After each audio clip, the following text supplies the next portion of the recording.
પુરુષ સ્વામી મંદિરે ગયા.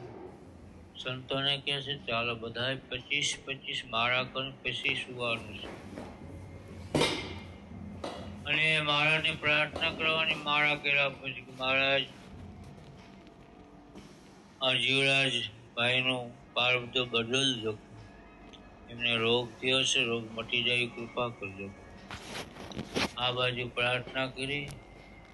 રાત્રે સ્વામિનારાયણ ભગવાને જીવરાજભાઈને દર્શન દીધા. અને એ વખતે જ્યારે મહાપુરુષ સ્વામી આવ્યા હતા ને ખબર કાઢવા માટે, ત્યારે એમના સસરા, જીવરાજભાઈના સસરા એમને જમાઈને જોવા આવેલા.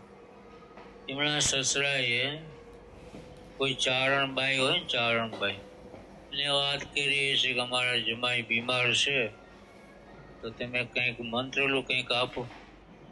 તો એ ચારણબાઈએ એને કંઈ મંત્રેલો કે પાળો હતો, કે એ પાળો દોરામાં પૂરી લો તો જમાઈને બાંધી દેજો.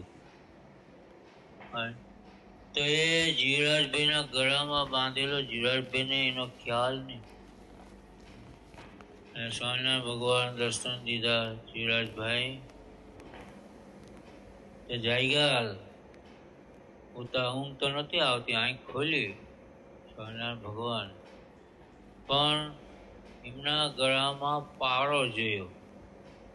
ચારણબાઈએ કંઈક આપ્યો હશે એમના સસરાના કહેવાથી. એમના સસરાએ પાળો બાંધેલો. તે સ્વામિનારાયણ ભગવાન એમનું દુઃખ મટાડવા માટે આવેલા. તે પાછા વળી ગયા અને એમના ઘરના જ્યાં સૂતા હતા ને એમને અહીંયા દર્શન આપ્યા. અને એ વખતે એમના ઘરનાને કહે છે અમે તો તમારા પતિનું દુઃખ મટાડવા આવ્યા હતા, પણ તમારા પતિના ગળામાં તો પાળો હતો કંઠી સાથે. તમારી કંઠી તો પહેરી છે, પણ ચારણબાઈએ કંઈક મંત્રેલો પાળો આપ્યો હોય છે, એટલે અમે પાછા વળી ગયા.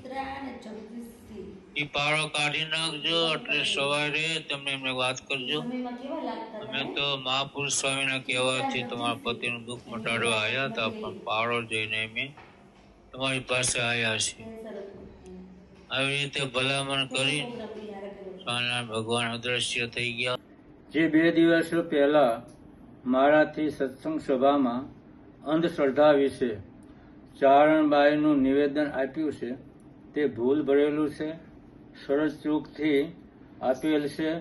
ચારણ આઈ હોય છે, જગદંબાઓ છે. ચારણ સમાજ ક્યારેય અંધશ્રદ્ધા ફેલાવતો નથી.